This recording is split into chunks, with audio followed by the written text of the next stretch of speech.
ನಮಸ್ಕಾರ ರೈತ ಬಾಂಧವರೇ. ನಾವು ಕಳೆದ ವಿಡಿಯೋದಲ್ಲಿ ಕೀಟಗಳ ಒಂದು ಜೀವನ ಚಕ್ರವನ್ನು ಗಮನಿಸಿದ್ವಿ. ಈ ವಿಡಿಯೋದಲ್ಲಿ ಆ ಕೀಟಗಳನ್ನು ಯಾವ ಹಂತದಲ್ಲಿ ನಾವು ನಿರ್ವಹಣಾ ಕ್ರಮಗಳನ್ನು ತೆಗೆದುಕೊಂಡ್ರೆ ಗರಿಷ್ಠ ಮಟ್ಟದಲ್ಲಿ ನಿಯಂತ್ರಿಸಬಹುದು ಅನ್ನೋದ್ರ ಕುರಿತು ನೋಡೋಣ. ಈ ಕೀಟಗಳನ್ನು ನಾವು ವಿಸ್ತಾರವಾಗಿ 2 ಹಂತಗಳಲ್ಲಿ ವಿಭಾಗಿಸಬಹುದು. ರಸ ಇರುವ ಕೀಟಗಳು ಒಂದು, ಇನ್ನೊಂದು ಎಲೆ ತಿನ್ನುವ ಅಥವಾ ಕೊರಕ ಕೀಟಗಳು ಅಂತ ನಾವು ಕರಿಬಹುದು. ಮೊದಲನೇದಾಗಿ ರಸ ಇರುವ ಕೀಟಗಳು ತ್ರಿಪ್ಸ್ ಆಗಿರ್ಬೋದು, ಬಿಳೆನೊಣ ಆಗಿರ್ಬೋದು, ಜಿಗಿ ಹುಳು ಆಗಿರ್ಬೋದು, ಮುಂತಾದವು. ಅದೇ ರೀತಿ ಇವುಗಳ ಒಂದು ಜೀವನ ಚಕ್ರವನ್ನು ನಾವು ನೋಡ್ತಾ ಹೋದ್ರೆ, ಮೊದಲನೇದಾಗಿ ಮೊಟ್ಟೆ ಅಂತ, ಎರಡನೇದ್ದು ಮರಿಹುಳು ಅಂತ, ಮೂರನೇದ್ದು ಪ್ರೌಢಕೀಟ. ಈ ಒಂದು 3 ಹಂತದಲ್ಲಿ ನಾವು ಗರಿಷ್ಠ ಮಟ್ಟದಲ್ಲಿ ಏನಾದರೂ ನಿಯಂತ್ರಣ ಮಾಡಬೇಕು ಕೀಟಗಳನ್ನ, ಈ ರಸ ಇರೋ ಕೀಟಗಳನ್ನ. ಅಂದ್ರೆ ನಾವು ಅದನ್ನ ಒಂದು ಮೊಟ್ಟೆ ಹಾಗೂ ಮರಿಹುಳು ಹಂತದಲ್ಲೇ ನಿಯಂತ್ರಣ ಮಾಡಬೇಕಾಗತ್ತೆ. ಯಾಕಪ್ಪ ಅಂದ್ರೆ ಆ ಮೊಟ್ಟೆ ಮತ್ತು ಮರಿಹುಳು ಹಂತದಿಂದ ಅದು ಪ್ರೌಢಕೀಟಕ್ಕೆ ಹೋದ ನಂತರ ಅದು ಮತ್ತೆ ಮೊಟ್ಟೆ ಇಟ್ಟು ತನ್ನ ಒಂದು ಸಂತಾನೋತ್ಪತ್ತಿಯನ್ನು ಮುಂದುವರಿಸ್ತದೆ. ಇದರಿಂದ ಏನಾಗುತ್ತೆ, ಕೀಟಗಳ ಸಂಖ್ಯೆ ಹೆಚ್ಚಾಗ್ತಾ ಹೋಗುತ್ತೆ.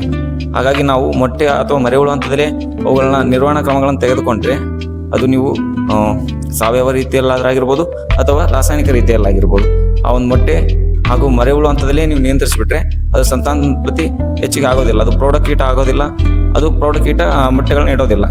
ಅದೇ ರೀತಿಯಾಗಿ ಇನ್ನು ಕೊರಕ ಹುಳು ಅಥವಾ ಎಲೆ ತಿನ್ನುವ ಹುಳು ವಿಚಾರಕ್ಕೆ ಬಂದ್ರೆ, ಇದರಲ್ಲಿ ಮುಖ್ಯವಾಗಿ ಕಾಯಿ ಕೊರಕ ಆಗಿರ್ಬೋದು, ಎಲೆ ತಿನ್ನುವ ಹುಳು ಆಗಿರ್ಬೋದು, ತಂಬಾಕಿನ ಹುಳು, ಕಂಬಳಿ ಹುಳು, ಸೈನಿಕ ಹುಳು, ಇನ್ನು ಮುಂತಾದ ಹುಳುಗಳು. ಇವುಗಳ ಒಂದು ಜೀವನ ಚಕ್ರವನ್ನು ನೀವು ನೋಡ್ತಾ ಹೋದ್ರೆ, ಮೊದಲನೇದಾಗಿ ಅದು ಕೋಶಾವಸ್ಥೆಯಿಂದ ಪತಂಗ ಹಂತಕ್ಕೆ ಬರ್ತದೆ, ಅದು 2ನೇ ಹಂತ ಪತಂಗ, 3ನೇ ಹಂತ ತತ್ತಿ ಅಥವಾ ಮೊಟ್ಟೆ, ಆಮೇಲೆ ಕೊನೆಯದಾಗಿ 4ನೇ ಹಂತ ಕೀಟ ಅಥವಾ ಲಾರ್ವಾ ಅಂತ.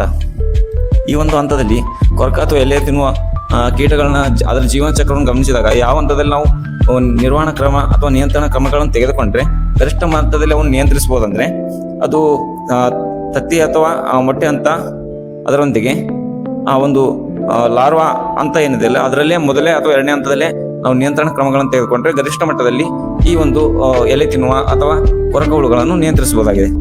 ಕೀಟದ ನೀವು ಜೀವನ ಚಕ್ರವನ್ನು ನೋಡ್ಬೋದು. ಇದು ಕೋಶಾವಸ್ಥೆಯಲ್ಲಿದ್ದಾಗ ನೀವು ಯಾವುದೇ ನಿರ್ವಹಣಾ ಕ್ರಮಗಳನ್ನು ತೆಗೆದುಕೊಂಡ್ರೆ ಅದು ನಿಯಂತ್ರಣಕ್ಕೆ ಬರೋದಿಲ್ಲ, ಅದ್ರ ಮೇಲೆ ಯಾವುದೇ ಪ್ರಭಾವ ಕೂಡ ಬೀರೋದಿಲ್ಲ. ಅದೇ ರೀತಿಯಾಗಿ ಪತಂಗ ಕೂಡ, ಅದಕ್ಕೆ ಒಂದು ರೆಕ್ಕೆಗಳು ಇರತಕ್ಕಂಥ ಒಂದು ಹಂತ ಅದು ಪತಂಗ. ಆ ಹಂತದಲ್ಲಿ ಕೂಡ ನೀವು ನಿಯಂತ್ರಣ ತೆಗೆದುಕೊಳ್ಳೋಕೆ ಆಗೋದಿಲ್ಲ. ಅದೇ ನೀವು ಒಂದ್ ವೇಳೆ ಅದು ಮೊಟ್ಟೆ ಇಡ್ತಲ್ಲ ಪತಂಗ, ಆ ಮೊಟ್ಟೆಗಳನ್ನೇ ನೀವು ನಿಯಂತ್ರಿಸಿಬಿಟ್ರೆ ಅದು ಮುಂದೆ ಕೀಡೆ ಅಥವಾ ಲಾರ್ವಾ ಆಗೋ ಹಂತಕ್ಕೆ ಹೋಗೋದು ಕಡಿಮೆ ಆಗುತ್ತೆ.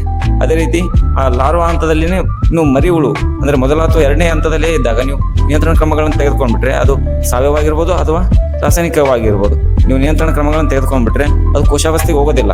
ಅದು ಒಂದ್ ವೇಳೆ ಕೋಶಾವಸ್ಥೆಗೆ ಹೋತಂದ್ರೆ ಅದು ತನ್ನ ಒಂದು ಜೀವನ ಚಕ್ರವನ್ನ ಯಶಸ್ವಿ ಆಗಿ ಪೂರೈಸಿದಂಗೆ ಆಗಿರುತ್ತೆ. ಅದು ಮತ್ತೆ ಮುಂದಿನ ವರ್ಷ ಮತ್ತೆ ಬರ್ತದೆ. ಅದು ನಿಮ್ಮ ಒಂದು ಬೆಳೆಗಳಿಗೆ ಹಾನಿ ಮಾಡಲು, ಅದು ಕೋಶಾವಸ್ಥೆಯಿಂದ ಪತಂಗದಿಂದ ಮೊಟ್ಟೆ ಇಟ್ಟು ಮತ್ತೆ ಮೊಟ್ಟೆಯಿಂದ ಕೀಡೆ ಬಂದು ಅದು ನಿಮ್ಮ ಬೆಳೆಯನ್ನ ಹಾನಿ ಮಾಡ್ತದೆ.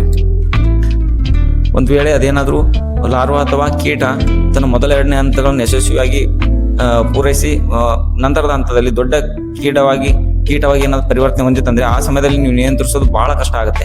ಯಾಕಂದ್ರೆ ಅದು ಸಾಮರ್ಥ್ಯವನ್ನು ಹೆಚ್ಚಿಸಿಕೊಂಡು ಬಿಟ್ಟಿರುತ್ತೆ. ಆ ಕೀಟನಾಶಕಗಳಿಂದ ರಕ್ಷಿಸಿಕೊಳ್ಳುವ ಒಂದು ಸಾಮರ್ಥ್ಯವನ್ನು ಹೆಚ್ಚಾಗಿ ಬಂದ್ಬಿಟ್ಟಿರ್ತದೆ. ನಿಮಗೆ ಒಂದು ಬೆಳೆಗಳಿಗೆ ಆಗುವ ಹಾನಿ ಕೂಡ ಹೆಚ್ಚಾಗಿ ಇರ್ತದೆ.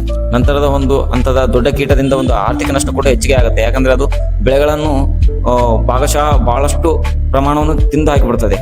ಹಾಗಾಗಿ ನಾವು ಈ ಒಂದು ಕೊರಕ ಅಥವಾ ಒಂದು ಎಲೆ ತಿನ್ನುವ ಕೀಟಗಳನ್ನು ತತ್ತಿ ಹಾಗೂ ಮೊದಲ ಮತ್ತು 2ನೇ ಹಂತವಾದ ಲಾರ್ವಾ ಹಂತದಲ್ಲೇ ನಿಯಂತ್ರಿಸಬೇಕಾಗುತ್ತೆ ರೈತ ಬಾಂಧವರೇ. ಉದಾಹರಣೆಗೆ ನೀವು ಶೇಂಗಾ ಬೆಳೆಯಲ್ಲಿನ ಒಂದು ಎಲೆ ತಿನ್ನುವ ಕೀಟವನ್ನೇ ನೋಡಬಹುದು. ಅದು ಒಂದು ವೇಳೆ ಏನಾದರೂ ತನ್ನ ಒಂದು ಮೊದಲ ಮತ್ತು 2ನೇ ಹಂತಗಳನ್ನು ಪೂರೈಸಿ ದೊಡ್ಡ ಕೀಟವಾಗಿ ಪರಿವರ್ತನೆ ಹೊಂದಿದ ನಂತರ ನೀವು ನಿಯಂತ್ರಿಸೋದು ಬಹಳ ಕಷ್ಟ ಆಗುತ್ತೆ. ಅದೇ ಒಂದು ಇನ್ನು ಸಣ್ಣ ಒಂದು ಮರಿ ಕೀಟ ಹಂತದಲ್ಲೇ ಇದ್ದಾಗ ನೀವು ಅದನ್ನೇನಾದ್ರೂ ನಿಯಂತ್ರಿಸಿಬಿಟ್ರೆ ಅದು ತನ್ನ ಒಂದು ಮುಂದಿನ ಹಂತಕ್ಕೆ ಹೋಗೋದಿಲ್ಲ. ಆಗ ನೀವು ಯಶಸ್ವಿಯಾಗಿ ಆ ಒಂದು ಎಲೆ ತಿನ್ನುವ ಕೀಟವನ್ನು ನಿಯಂತ್ರಿಸಬಹುದು ಬೆಳೆಯಲ್ಲಿ, ಮತ್ತು ಆರ್ಥಿಕ ನಷ್ಟ ಕೂಡ ಕಡಿಮೆ ಆಗಿರುತ್ತದೆ. ಈ ಮಾಹಿತಿ ನಿಮಗೆ ಉಪಯುಕ್ತವಾಗಿದೆ ಅಂತ ಅನಿಸಿದ್ರೆ ಮಾತ್ರ ಲೈಕ್ ಮಾಡಿ, ಫಾಲೋ ಮಾಡಿ. ಧನ್ಯವಾದಗಳು.